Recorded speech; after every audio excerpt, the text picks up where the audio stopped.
చిరంజీవి గారు లేనిపోయింది ఏంటంటే ఆయన కోరి కష్టాలు కొని తెచ్చుకున్నాడేమో అని అనిపించింది నాకు. ఎందుకనంటే జగన్ గారికి సపోర్ట్ చేసి చిరంజీవి గారి కష్టాలు కొని తెచ్చుకున్నాడు అని చెప్పాలి. ఒక్క మాటలో చెప్పాలి చూస్తే జగన్ గారు సపోర్ట్ చేయడం ఏంటి, ఈయనకి కష్టాలు రావడం ఏంటి అని చాలా మందికి చాలా అనుమానాలు డౌట్లు రావచ్చు. అవన్నీ క్లియర్ చేస్తా. క్లియర్ చేసే ముందు నాదో రిక్వెస్ట్ ఉంది, ఫస్ట్ లైక్ చేయండి. లైక్ చేస్తే ఇన్ఫర్మేషన్ ఎక్కువ మందికి షేర్ అవుతుంది. కొత్తగా మన ఛానల్ ఇస్తే పక్కాగా సబ్స్క్రైబ్ చేయండి. మీ అమూల్యమైన అభిప్రాయాన్ని కామెంట్ రూపంలో తెలియజేయండి. ఈ వీడియో మీద ఏంటంటే చిరంజీవి గారు లేనిపోయిన కష్టాలు కొని తెచ్చుకున్నాడేమో అని చెప్పాలి. ఎందుకంటే జగన్ గారికి సపోర్ట్ చేసే ఆయనకి కష్టాలు ఎక్కువయ్యాయి అని చాలామంది మాట్లాడుకున్నారు. వాళ్ళు మాట్లాడుకుంటున్న మాటలో వాస్తవం ఎంత?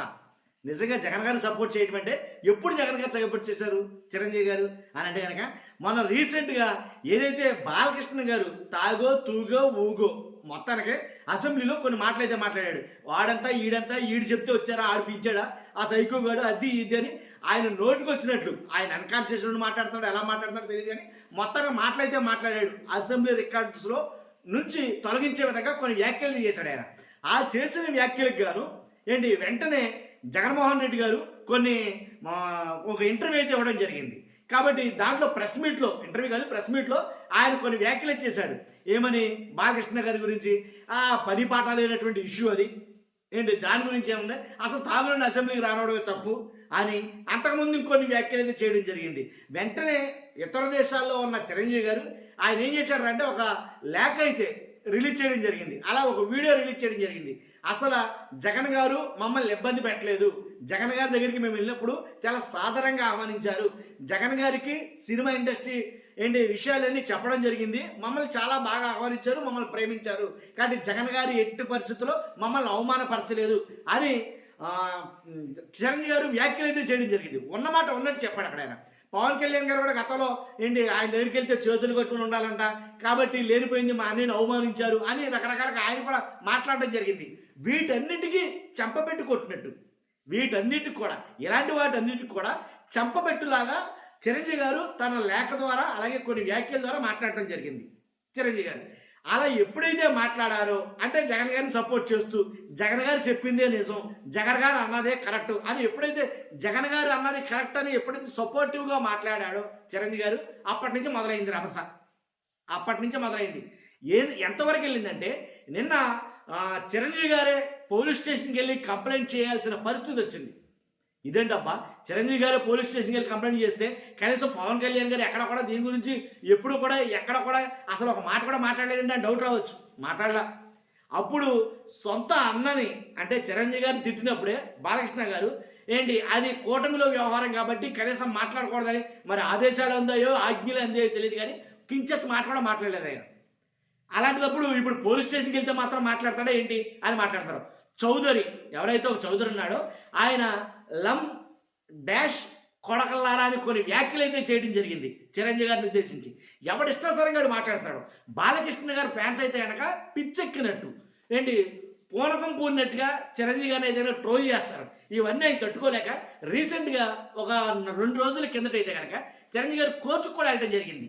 నా ఫోటోని ఉపయోగించి నా ఫోటోని మీమ్స్లో వాడటం కానీ అలాగే కొన్ని తమిళలో ఇలాగా నా ఫోటోని వాడి రకరకాల వీడియోలు అయ్యి తీస్తున్నారు ఏఐ ద్వారా. ఏఐలో నా ఫోటో వాడకుండా ఉండడం కోసం నేను ఒక మెగాస్టార్ని నా ర్యాపో ఏదైతే ఉందో నా ఇమేజ్ ఏదైతే ఉందో అది పోకుండా ఉండడం కోసం అని కోర్టుకి వెళ్తే కోర్టు ఆర్డర్ ఇచ్చింది. చిరంజీవి గారి ఫోటోలు కానీ చిరంజీవి గారి వీడియోలు కానీ ఎక్కడ ఎట్టి పరిస్థితుల్లో వాడకూడదు, వాడితే వాటిపైన చట్టరీత్యా నేరం తీసుకుంటామన్న చట్టరీత్యా శిక్ష ఉంటుందని అన్నారు. పైగా ఇంచుమించుగా 30 కేసులను నమోదు చేశారు కొంతమంది మీద. కానీ అది కూడా చాలదన్నట్టు చాలామంది ఇప్పటికీ ఇంకా కూడా చిరంజీవి గారి పైన ఇంకా ట్రోలింగ్ చేస్తా, చిరంజీవి గారిని కించపరుస్తూ మాట్లాడతా, చిరంజీవి గారిని మాట్లాడకూడని మాటల్లో కూడా బూతులు తిడుతున్నారు చాలామంది. కానీ దాన్ని ఏదైనా పోలీస్ స్టేషన్కి వెళ్ళడం జరిగింది. పోలీస్ స్టేషన్లో కంప్లైంట్ ఫైల్ చేయడం జరిగింది. కంప్లైంట్ ఫైల్ చేసిన తర్వాత ఒక 2-3 ఛానల్స్ని ఎట్లు వేటి గురించి చెప్పారండి చిరంజీవి గారు. మొత్తం ఎలాగైతేనండి చిరంజీవి గారికి నిజంగా ఆ సెగ ఇది జగన్మోహన్ రెడ్డి గారికి కొద్ది గొప్ప ఆయన సైడ్ తీసుకుని మాట్లాడటం వల్ల జరిగిందా, లేకపోతే ఆయన సపోర్ట్ చేస్తున్నాడని మరీ కొంచెం ఎక్కువగా డోస్ అయితే కనుక పెరిగింది అని మాట్లాడుతున్నారు. కాబట్టి ఇదంతా కూడా జరిగింది ఏంటంటే కనుక జగన్ గారి సపోర్ట్ చేయడం వల్లే చిరంజీవి గారిని ట్రోల్ చేస్తున్నారు, చిరంజీవి గారిని వైరల్ చేస్తున్నారు, చిరంజీవి గారి మీద అవమానకరంగా మాట్లాడుతున్నారు, ఇలాంటి వీడియోలు అన్నీ పెడుతున్నారు అనేది జరుగుతున్న వాస్తవం. కాబట్టి అందుకనే నేను ఫస్ట్ చెప్పా వీడియో స్టార్టింగ్లో ఏంటి ఏదైతే చిరంజీవి గారిని జగన్ గారిని సపోర్ట్ చేయడం వల్ల చిరంజీవి గారికి లేనిపోయిన కష్టాలు కొని తెచ్చుకున్నారేమో అని అయితే ఉన్న వాస్తవం మాట్లాడాడు ఆయన, ఉన్న నిజం మాట్లాడాడు. నిజం మాట్లాడినందుకు గాను వాళ్ళకి నచ్చక చిరంజీవి గారిని కావాలని అవహేళన చేస్తున్నట్టుగా లేదా హేళన చేస్తున్నట్టుగా కొన్ని వీడియోలు అయితే చేస్తున్నారు. కాబట్టి ఇది జరుగుతుంది. ఇలాంటి టైంలోనైనా స్టాండ్ తీసుకోవాలని అడిగితే కనుక పవన్ కళ్యాణ్ గారు కనీసం ఇలాంటి స్టైల్లోనైనా స్టాండ్ తీసుకుని ఆయన చెప్పాలి వెళ్ళి ఏమని ఇలా జరుగుతున్నందుకు కానీ దాని మీద ఆయన కూడా ఏదైనా ఒక నోట్ ఇవ్వాలి.